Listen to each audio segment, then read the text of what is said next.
we're gonna go live together with all the people watching us. So I'm just waiting for a second for this video to appear on LinkedIn. Should say it's live. And everybody who's watching, if you can see us right now, so feel free to give a note in the chat so we can see that we're going live so far. Yeah, I can see that. Yes, it's live now. Oh, is it live? Okay, nice. We're live. And somebody's already asking if this is being recorded. So yes, this is going to be forever on LinkedIn, and we're going to have that on our YouTube channels. Oh, Matt, hi, very nice to meet you. So yeah, we're live now, Kamil. It's an amazing pleasure for me to finally talk like semi-business with you. It's like instead of all the chit chats that we're having, we're going to talk about the real stuff that you actually do. And I'm very excited. So welcome everybody. Everybody who's in the chat, feel free to be loud, have questions and everything. We're looking forward to any crazy questions that you might think of. I'm just on my first coffee, so go easy on me though. It's not on me. It's on the audience and everybody. So Kamil, welcome. Who are you?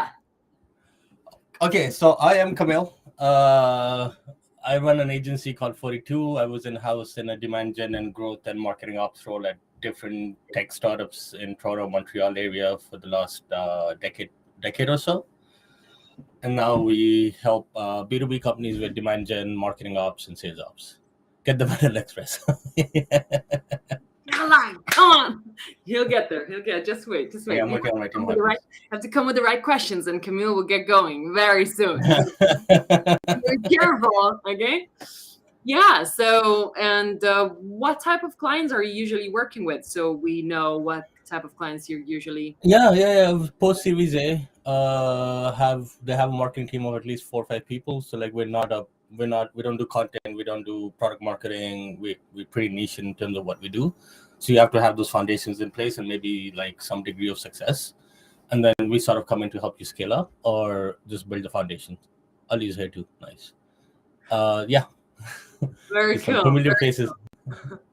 And the reason I'm so excited to talk with Kamil is that, well, if you're following him on LinkedIn, you should be, because once in a while there are golden nuggets coming out. Okay, this man has something to say, but it sounds like he's saying that like half the reality that actually is in his mind. So let's try to unpack that a little later. But today's session will be focused on very tactical advices. We discussed what should we talk about with Kamil. Well, the interesting thing is what you all people following can get the best out from the tactical advices that Kamil is giving to his clients. And we're going to talk about Facebook ads for B2Bs, what works on Twitter, LinkedIn, crazy expensive, how do I get the best ROI, Google display ads. These are the 4 key topics that we have right now. And feel free to post in what other questions you might have in terms of tactical advices for paid social for yourselves, ROI, whatever it might be. We're going to pick them up. But I promised our follower to start this conversation about the story of demand generation. Kamil, where does it come from? So I don't know exactly where it comes from, but I think it started out when Aaron Ross wrote the book Predictable Revenue when he was at Salesforce. And I think that's what sort of kicked out the movement of demand gen, because when you look at TikTok, I can go talk about TikTok too. Well, I think it started with there because they had the model of selling enterprise software. They had BDRs, SDRs, and marketing's job was to bring qualified leads into the pipeline. I think it has evolved since then to be more downstream to all the way to revenue, which I don't think it was initially. But what's interesting, and this might be a bit of a sidebar, is I think it's making a sort of a comeback right now because a lot of people were frustrated by, I think a lot of marketing teams were frustrated by more leads, and now it's sort of having a moment again. But then there's also like growth marketing, and there's also like digital marketing, and there's also inbound marketing, and there's also, so to me, they sort of all mean the same thing. I think like in marketing, there's 3 main pillars. There's brand, there's acquisition, demand gen, growth, and then there's comms and PR. And I think a lot of B2B companies are like focused on the acquisition side and not. So I think like acquisition is like one of the pillars. You can call it demand gen, you can call it growth marketing, you can call it inbound marketing, you can call it, I don't know, revenue marketing, whatever it is. I think at the end of the day, demand gen is like marketing, generating pipeline and revenue. And to me, what might be some of a, which is not a popular thing I see, is like for me, demand gen also includes content and marketing ops. So it's not just SEO. Like I think a lot of common definitions of demand gen are just about paid media. But for me, when I was like doing this in house, it was like marketing. Like I feel like marketing ops, sales, marketing ops, content, and paid and SEO sort of all feed into the demand gen engine. Yeah. There's a lot to unpack, because when you're saying that demand generation possibly was born from predictive revenue, that's where we were talking about like leads, almost leads list that you can calculate, you can go Yeah, further, you can yeah, quantify, and so on. But nowadays we hear people talking about, oh, demand generation is something you cannot quantify. It's coming because people know about your brand. And that's where I'm dipping my toes into. You put the two pillars, and you're yeah. saying that brand is in another pillar than demand generation is. Explain that. Yes. Okay. So I like to think about it as time horizons. So I think, okay, let me take a step back. I think a lot of people define demand gen as strictly being direct response. I don't think that is true. I don't think demand gen is like demand gen, like a lot of teams where you structure the marketing team, demand gen, events, content, all this stuff reports into demand gen. So it's not just like running direct response ads on, Google search or whatever. But I think what people talk about now as demand gen being, I don't know, ungating your content and like letting people consume, I think that is more brand marketing, and that's been around for decades and it's not fundamentally new. I think we still need to differentiate between demand gen and brand. Yeah. And the difference to me is it's about time horizons. If I'm a business and my time horizon is 3 months and I need to hit certain revenue targets, I'm going to over-index on more on the direct response stuff, which is fine. I don't think there's anything wrong with it. I don't think there's anything bad about generating leads, because qualified leads are a unit of revenue. Like revenue just doesn't happen out of thin air. It has to come from somewhere.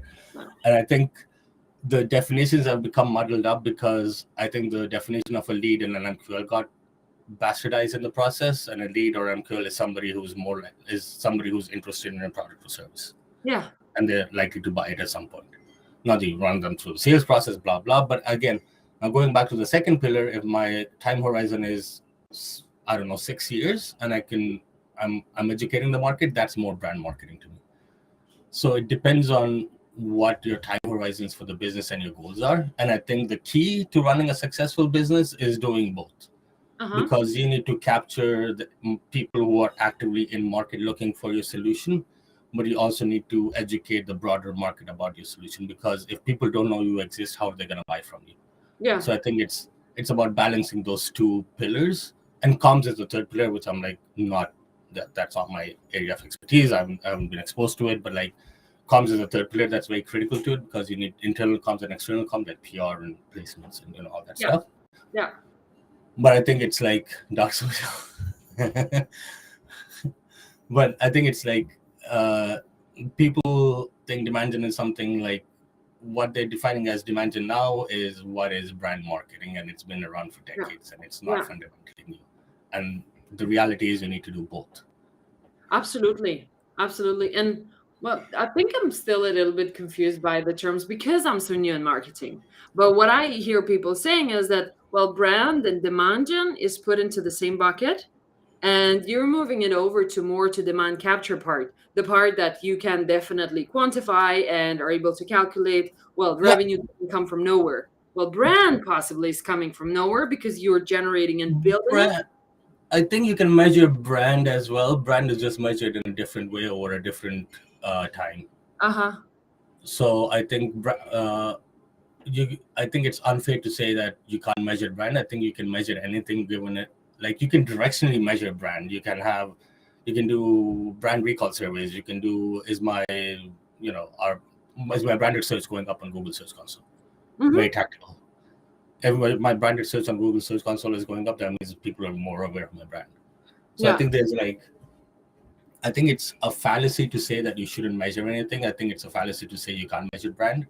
I think you can. It's just different frameworks to measure different things. Cool.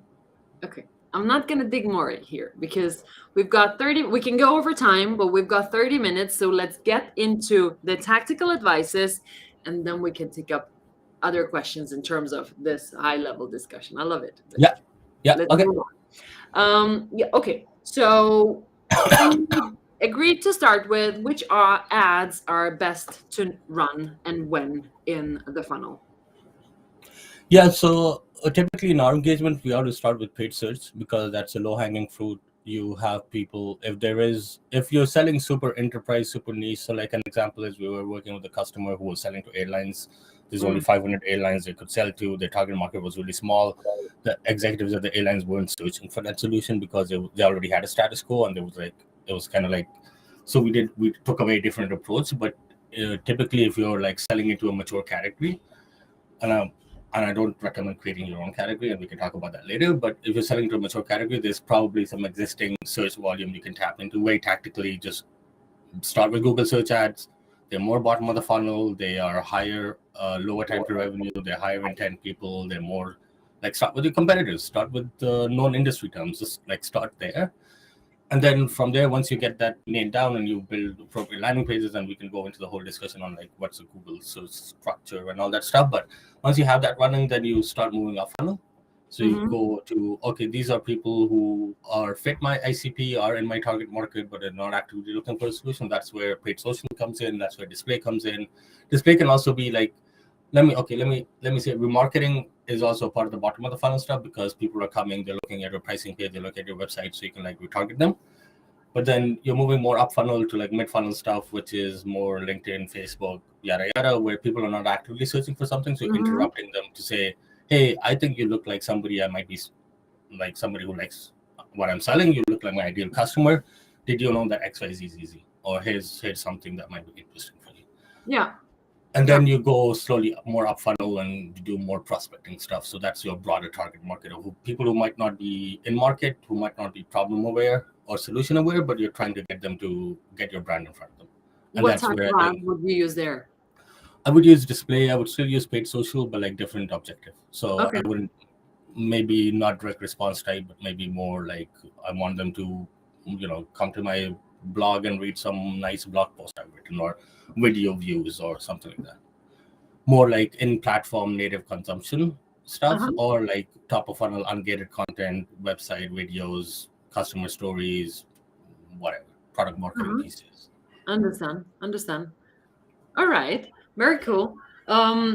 People in the comments, feel free to ask questions that might be relevant for your business, how you use it, share your knowledge so we can adhere to that and get Camille's response on it. So now, when you're talking about the tactical advices for paid social, you place paid social in the middle or the top of funnel, right? On the bottom too, on the bottom too, but I would start with paid. If I'm starting with something, I would start with paid search on bottom of the funnel. Okay. And then I would layer on paid social on the bottom. Like paid social, I think can play in all three areas because you can hit people. Like for example, I have a bunch of recycled leads in my CRM. I can upload them as a custom audience. I know they were a good fit, but at that time they were not ready to buy. So I can hit them again with more of a maybe demo, trial, whatever, offer, with the right kind of messaging. So yeah, I should have clarified that. So I think paid social plays in all three. I think paid search can potentially play in all three, but I think for paid search, it's more economical to like leverage SEO for more top of the funnel stuff, because you don't want to be paying like, I don't know, an average cost per click is, I don't know, $5 or whatever. So you don't want to be paying that money for potentially what is more top of the funnel, lower intent stuff. Yeah. I got it. Understand. Okay. So if we move on to the specific platforms, okay, we say paid social, and then let's talk about Facebook to start with. Does Facebook work for B2Bs at all? Yes. How?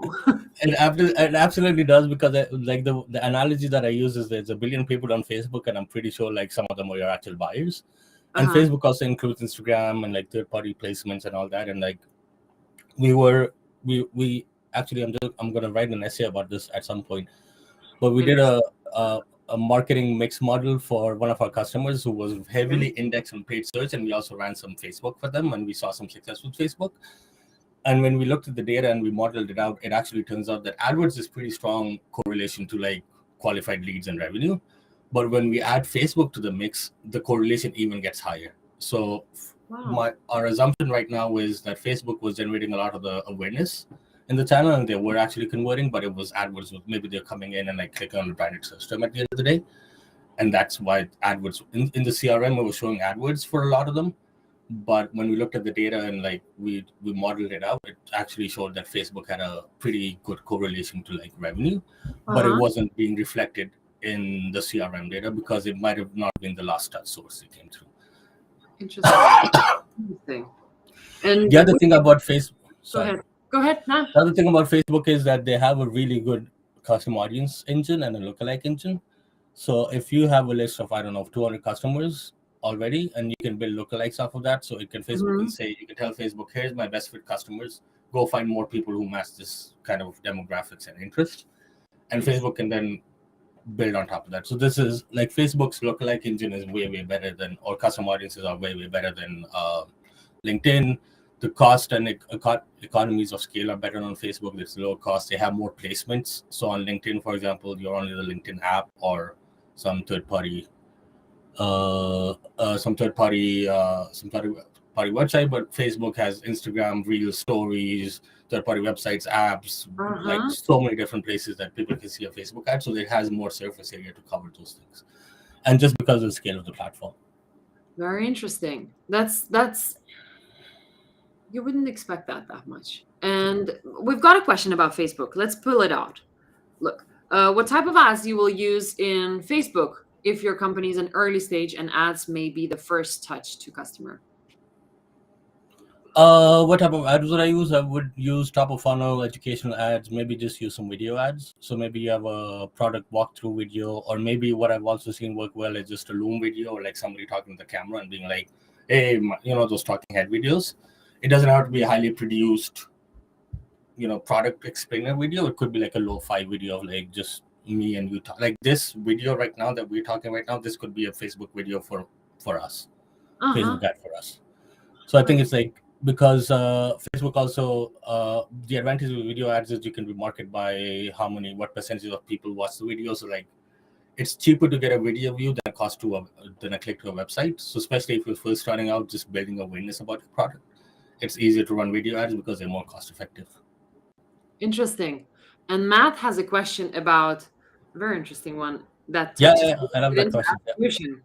It goes into how do you map, because people on Facebook. So there's the Clearbit stuff, there's the metadata stuff, but also I think if you provide them the phone numbers, maybe get the IDs, maybe get the geolocation, it's not just email, it has multiple data points that it matches with. So if you can enrich the people's profile with their email, even if it's a work email, but you have their first name, last name, phone number, location, blah blah blah blah blah, it has a pretty good reasonable match rate. Now, Facebook has taken out the match rates from custom audiences, so you can't exactly see what percentage of your custom audience match to what percentage of people on Facebook. But I've seen a reasonable amount of success with that without tapping into like something like a Clearbit or something. Because I don't think Clearbit or metadata makes sense unless you're spending like 20, 30K a month on Facebook. Yeah. Interesting. Matt, I hope that answers your question. I'm waiting for my espresso. We're going to get the next one. All right. If there are no more additional questions for Facebook, we're like kind of rolling very fast throughout the tactical advices. And by the way, if you feel that any of the topics we're running through are interesting to dig deep into, we're happy to do another session with Kamil as well on an example of something else, like TikTok, Matt. I'm not going to touch that one today, but we can touch it another time. Matt, I can tell you I ran some TikTok ads and I got a cheaper CPM than any other channel I've seen. And that was for B2B, like for our agency. So take that for what it's worth. There you go. You can always have a chat with Kamil about that, or we can have another session. Okay. Can you give us some examples of good Twitter ads? How should we add? Yeah. So we have an essay coming out about this. So if you're not subscribed, subscribe to 42slash.com. We have an essay coming up about Twitter ads. But I think Twitter ads get a bad rep because Twitter's ad platform is not the strongest. There's a lot of bots on it.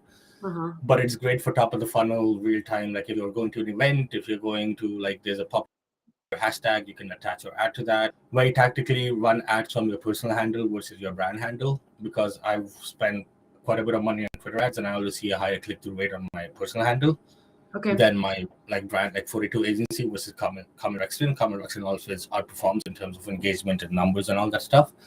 And then the other thing is use follower lookalikes, but keep your audience reasonably in the middle. So you don't want an audience so big that gets so diluted that frequency matters.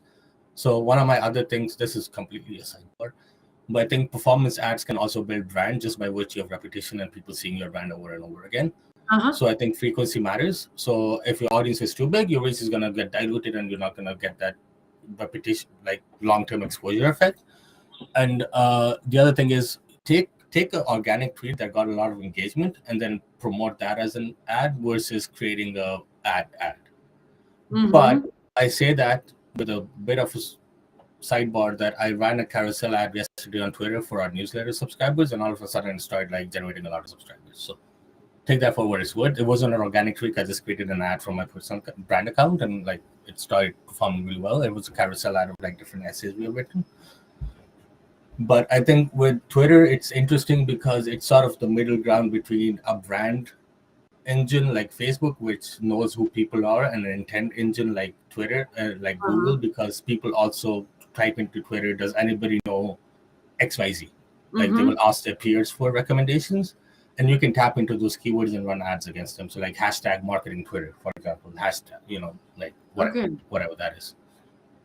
So I think it's an interesting mix between, I can target by, if people follow Laura on Twitter, they're probably in marketing and B2B marketing. I can target your followers. But I can also say if people are tweeting about B2B attribution, I can target those people specifically. So it's interesting, it's an interesting mix.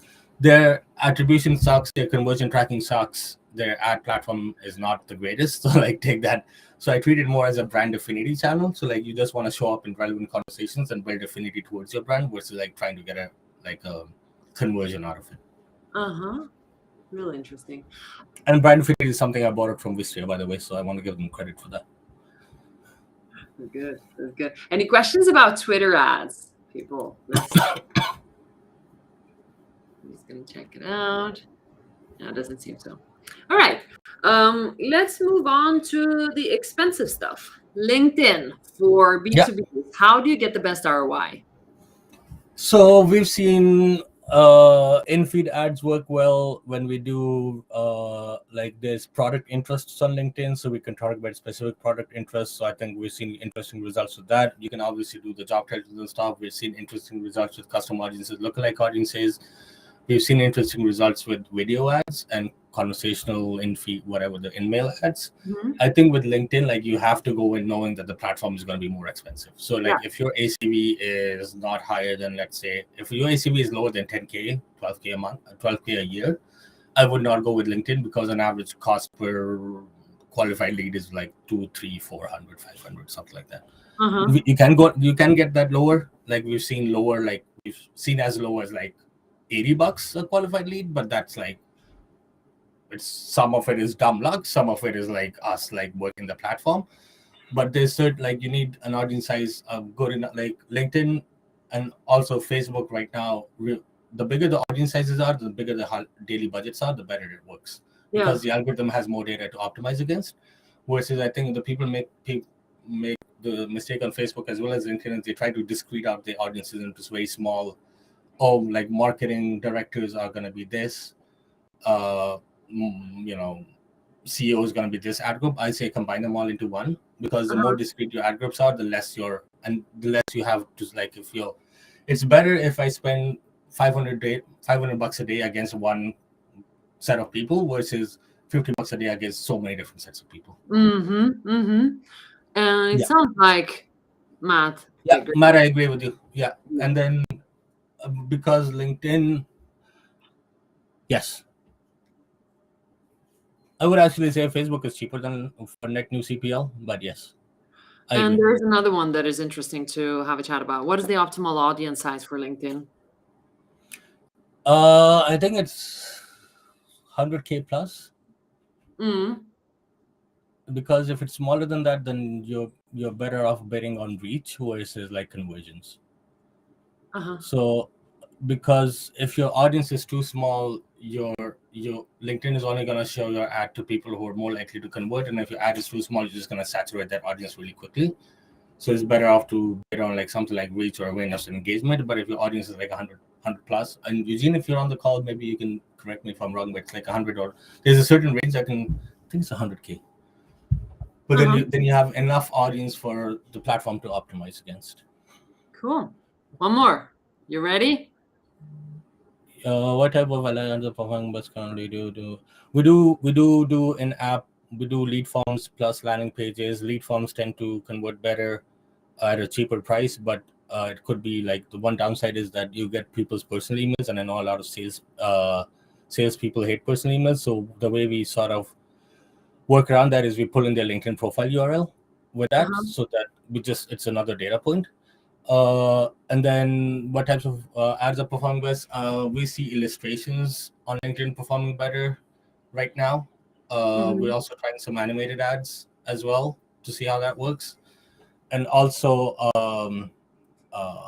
video ads, if you have like a webinar or something, you chop that into a 30-second clip. I think that performs well. Plus, with LinkedIn, you can do single image retargeting. So if somebody liked or commented on one of your ads, you can retarget to them. So that's an interesting thing that LinkedIn basically rolled out. You can do the product into stuff, conversational ads, which are like kind of a cliche right now because everybody's giving out $100 gift cards for a demo, but they do work. So I'm like, I personally may not agree with it, but they work. So the results speak for themselves. Interesting. Like I made a joke the other day. It's like SaaS marketing has become like $100 gift cards for demos. Just like everybody's like, "Hey, here's $100 gift card. Can you take my demo?" Does it work at all? It works. Really? Yeah. I've always saw that seeing that so cheesy and like, okay, how? Like, really? I think it just people feel valued for their time. So like they yes, there's obviously a downside of like I'm not a qualified buyer for like some enterprise software. I might be like, I want $100 gift card, so you need to keep retargeting, and like Matt said, you need to have your exclusions very tight because LinkedIn can you might be targeting job titles by I don't know marketing, and LinkedIn will also include biz dev and operations and stuff. So you need to look at the segments and just exclude people so that your targeting is very tight. I think exclusions are very critical on LinkedIn, but if your exclusions are tight and your audience is okay, or you're doing a very specific custom audience and you've disabled like audience expansion for these kind of ads, then it works. Like we've seen it work well. So, but on which funnel part? I mean, when I'm thinking about like that, people would say, okay, yeah, give me $100 gift card. Like remarketing. Like think about remarketing. Like somebody's coming to your site, they bounce around on LinkedIn, you're running a remarketing, you have the remarketing audience. With that, you filter it down by maybe seniority, job titles, exclude any students, interns, irrelevant people. So you get that remarketing audience, plus you're saying out of this remarketing audience, just send it to people who match this very specific demographic. And then that $100 gift card works really well. Okay. Well, I would like to try to sell to those people and see what is the quality of those leads. I think it would be funny if you get a message for $100 gift card and you're like, you know what? I'll give you a $200 gift card if you take my demo right now. Yeah. Exactly.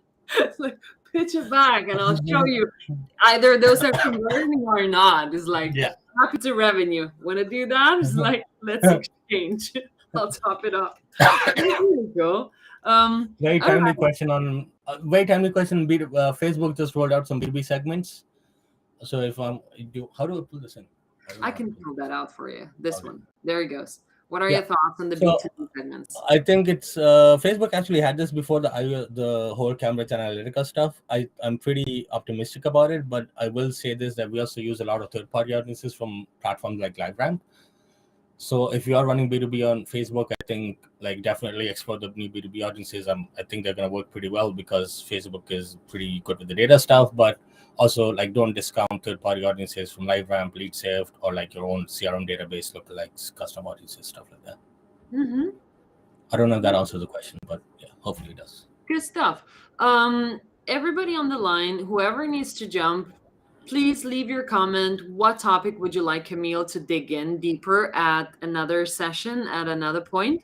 we will be happy to run it. But there is still one point we haven't discussed. So we will continue, but whoever needs to jump, please give us a comment. What should we run as a next session if we were to go deep? Well, maybe that's TikTok. We'll see. All right. Uh, one more thing was we spoke about how to measure impact on pipeline of Google display ads. This one is interesting. Yes. Yeah. So okay, I will like. So Google Display is tricky. A lot of people say Google Display doesn't work. I think it's because it might not work for a first touch. Like same with YouTube. So I'll say YouTube and display. I'll bundle that into one. But what's interesting is sometimes we look at like even without something like a Dream Data or Visible, whatever have you. I think if you look at your Google Analytics, multi-channel funnels, and Google attribution tools, Eugene, you can take the path people take, and a lot of times in our work that we do, we see Google Display as one of the things that led them to the conversion, but it was not the first or the last thing. It was somewhere in the middle. So it might be a remarketing ad. The remarketing ad pushes them to something else, and they might convert off something else. So I think look at it that way instead of like trying to measure direct conversion off of it. Also look at it as an awareness channel, because in Google Display you can create custom intent audiences or people who are searching for your competitors on search. You can retarget them on display. Going to websites or Gmails or whatever, they're going to a competitor's website or going to some industry publication that talks about, I can talk about keywords on content. I can do a lot of flexibility, and the reach of display is much, much higher than, because on search, you're limited to how many people are searching for a given thing at any given time. But with Google Display, your reach can be much, much wider. And with much wider reach, you can create more awareness, but you can also like influence the journey to a conversion. Interesting. I don't know if that answers your question, but yeah, it absolutely does. It does. And does anybody have questions in terms of display ads? Any people disagreeing, because we've heard them not working that well, and people would like to avoid using them as well. So feel free to chime into the discussion of Google Display ads as well. And I really like Eugene's point as well. We should have a session about like cookieless world. What's coming? It's like I have a whole deck on it, so I can go through the whole deck for you. Yeah, exactly. Because you're hearing that story. It's like there is a story in Danish that say the wolf is coming, everybody's shouting, but the last time when it's actually coming, nobody's looking. So we have heard it's coming so many times that nobody trusts this anymore, but people are still talking about it. We should pick up the topic of like and what's eventually really cool. Yes, I have a lot of thought on that too. Is there anything we missed out on talking, Kamil, before we finish off the session today? I mean, I could talk about a lot of things, but no, I don't think so.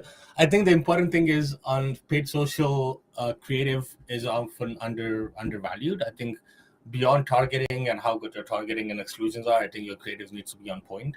And we do a lot of creative work for our clients, and we see this constantly, that the creative is one of the most impactful things we can do on paid social. So we do a lot of creative testing for our customers as well. We have a great in-house Alejandra, if you're on the call. She's fantastic. She's our art director. She does amazing work. Right. So I think creative is such an undervalued thing, especially for B2B. Like D2C marketers understand how important creative is, but B2B marketers don't. And I think we're seeing that shift towards it, especially with Facebook and LinkedIn and post-cookie, iOS, whatever. I think creative is going to be more and more important. I'll do a quick thing about Performance Max. They can work well if you have a big enough TAM. I think if you're selling to a very niche audience, Performance Max can be a bit tricky to make work. But before you run Performance Max, make sure your conversion tracking is set up correctly. Otherwise, Performance Max will optimize for the wrong conversion, and you'll just be like, "What is happening? This happened to us." So yes. So Performance Max is Google. Performance Max is interesting because it runs YouTube, Gmail, display, whatever. It has multiple things. You can do custom intent. It's sort of like display, subset of display ads. Yeah. But it's kind of like a black box as well. So if you're, it's kind of like dynamic search ads. So if your conversion tracking is like out of whack and you're like tracking the wrong conversions, or you have too many conversions in your AdWords account, and just optimize for like the wrong conversion. If, for example, if page view is set as a conversion in AdWords, it'll just optimize for page views, and that's not meaningful enough. No. So you need to make sure your conversion and your plumbing and your data is being passed through to your CRM, and all that stuff is set up right. And if I'll say that your TAM is big enough, Performance Max can work well. But if your TAM is smaller than this, it won't work so well. All right, all right. But I really liked your point about creatives in B2Bs because that's what we're seeing all the time. It's like the B2B ads are so boring. Anything that I'm targeted with is like, oh my God, it's not worthy of even looking at it. It's not even Yeah, beautiful to look at. So yeah, if you can just stand out a little tiny bit on yeah, your social, I mean, it will work wonders because you're yeah, selling to people. You're not selling to yeah, businesses or like even a big boss is on yeah, TikTok and on, I don't know, Twitter and Reddit and yeah, stuff. yeah, yeah. I'll Yeah. plug in ours. We have a new service launching for B2B performance creative. If you're interested, shoot me a DM on LinkedIn and I can tell you all about it. We don't do the campaign management. We just like slice off a creative as a service on its own. Oh, very interesting. That's also a very cool topic to talk about the Yeah. creatives for B2Bs. Good point. Camille, where can people find you, reach you? Twitter and LinkedIn. Twitter is Kamil Rextin. I'm very active on Twitter, and you can find me on LinkedIn. You can probably find me on LinkedIn for my this live stream thingy. But yeah, Will do. Will do. all right. Thank you, Thank you. everybody, for the session today. And we're not going to stop here. We're going to have some more. See you. Bye.